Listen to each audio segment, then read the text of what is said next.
It's the holiday season, and one of the things that I hear people struggle the most with at a big holiday celebration meal is timing. So my strategy is to spread the work over a few days and try to do as many things in advance as is possible, starting with this appetizer. Today, I'm showing you a trio of dips that keep for a few days really well in your fridge. They're made with high quality ingredients, they taste great, and they're definitely crowd pleasers. Hello, welcome back to my kitchen. On the menu today, I'm making a sun-dried tomato and mint dip, roasted eggplant baba ganoush, and a caramelized onion and yogurt dip. These dips don't really require any special tools or equipment. I have a mini food processor for one of them, but you can definitely do that by hand. Ingredients are really simple ingredients that you can find at most grocery stores. So I did a couple things in preparation for today, one of which is on my bench. I'm gonna show you how I roasted this eggplant, and two, I'll link here how I caramelized our onions. So let's rewind to when I roasted this eggplant, and then we'll get going on the baba ganoush. Baba ganoush is a Middle Eastern roasted eggplant dip, traditionally served with pita or pita chips. There's a few different ways to do it, but today we are gonna roast our eggplant over an open flame. If you don't have a gas stove or access to an open flame in your kitchen, no worries, you can roast an eggplant in your oven at a really high temperature until it's dark and soft. To roast over your stove, simply use a pair of tongs over a high heat burner. Be careful not to pierce the skin as I have, or you'll have a little bit of a mess to clean up, but no worries, just make sure that you sit with it and watch it, and rotate your eggplant frequently so no specific area burns. The whole goal is to blacken the skin and to soften the flesh. It gives it some really nice flavor. So as you can see, it's cool now. The skin is coming right off very easily.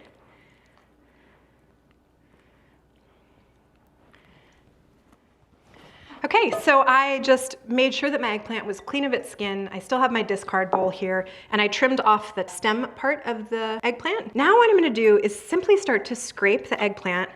And part of what I'm looking for here is there may be big clumps of seeds that I can pull out. That's a great example. You definitely don't have to pull out all of the seeds. The chances of you getting them all are really slim, but especially if you have an older, more mature eggplant, the seeds are kind of unpalatable in those, so sometimes it's nice to just pull them out.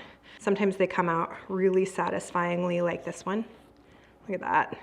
So I'll take those out if I can get them, but the little rogue seeds, I'm not gonna worry too much about. Okay, I think most of the big clumps of seeds are out, so you can see I pulled out quite a few seeds. And then there's a few different ways to do this. You can either chop this up, or you can use a fork. The intent is not for it to be silky smooth. You want a little bit of texture in this. If you have some pieces that you don't like too much, you can pull them out and chop them up.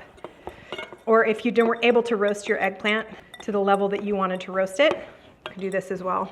Next, I'm just going to incorporate our spices, yogurt, lemon. So in this container, I have a little bit of sumac, red pepper, and garlic. If you don't have sumac, don't worry too much. Just omit it completely. Yogurt, a couple tablespoons. The juice of a lemon. And a couple tablespoons of tahini, which is ground sesame paste. It's like peanut butter, but made with sesames. Salt and pepper. So again, you're going for a texture, something that you would want to dip vegetables into. Okay, that's a consistency I'm happy with. I'm gonna give it a taste. It's great. The first thing that I taste is the smokiness of the eggplant, followed really closely by the tahini. A little bit spicy thanks to the red pepper flake. It's perfect. So I'm going to put this in a little container and move on to the next.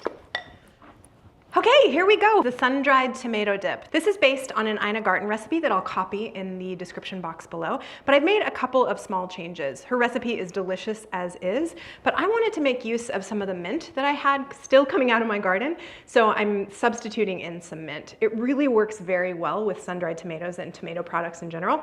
If you've not tried that, I would recommend it. This is the one that we're gonna use a little mini food processor for.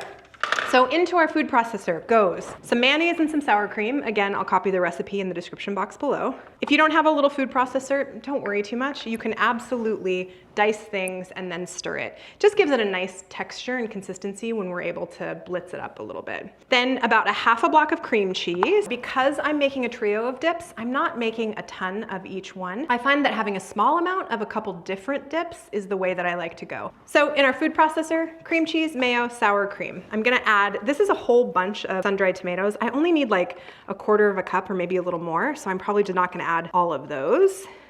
If they were sun-dried tomatoes in oil, I probably wouldn't add any extra olive oil, but I am gonna add about a tablespoon of olive oil. There we go. A couple dashes of hot sauce. This is a part of Ina's recipe that I really like. So call that like 5 or 6 dashes. Salt and pepper. And then before I put the mint in, I'm gonna give this a blitz.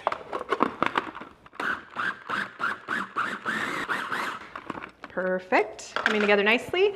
And then I'm just gonna pick and dice some mint and put it in. You don't have to put a super rough dice on this mint, but I like to give it a little bit of a head start. And then this is gonna go in as well. Another blitz.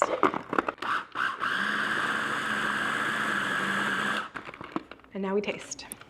And you can see the beautiful red and green, which is kind of nice for the holiday season. And we have sun-dried tomato dip. Going to decant this into a little container and move on to the next. Next and final, and maybe my favorite of the bunch, is the caramelized onion dip. Look at those delicious, quick caramelized onions. Yum. This one requires a little bit of chopping. I'm gonna add some parsley and some chives.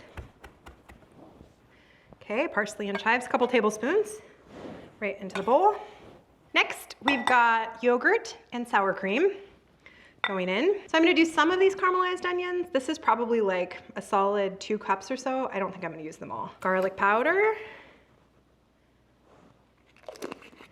onion powder, and white pepper. You can use regular pepper, but I've got some white pepper, so it's kind of nice in this. Last thing, salt.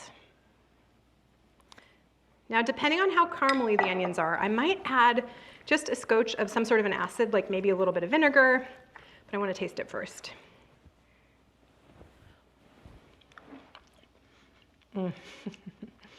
This one is so good.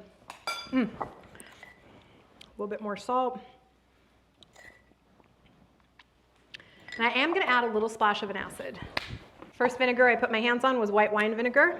Apple cider would work nicely here. You could even use lemon. That might be nice too. Final taste. This one might be my favorite. It doesn't do your breath any favors, but it is so tasty. Okay, I'm gonna get this one decanted into a container, and I'm gonna bring all of them out and show you how I'd plate them up. And voila, we have a beautiful trio of dips with a whole bunch of vegetables. On this platter, I have fennel, some sweet baby peppers, radishes, carrots, celery, cucumbers, tomatoes, mint, parsley, and some pita chips. I tend to go heavier on the veggie options. It seems like the carby, chippy options are usually pretty covered at a party, but totally up to you as to how you want to serve these. They would even be great on top of bread. And then when I'm serving a platter like this, I like to give kind of a nod to what's in the dish. So as an example, on the onion dip, on top, I'll put some of our caramelized onions to serve. Sun-dried tomato, same thing. I'll put a couple of our sun-dried tomatoes on top. And then on the baba ganoush, I'm going to serve it with some pomegranate seeds and some pine nuts. These two are more on the more expensive side of the toppings that you could use, so even just a drizzle of olive oil would work perfectly. And then last but not least, I'm gonna add just a touch of flaky salt to everything.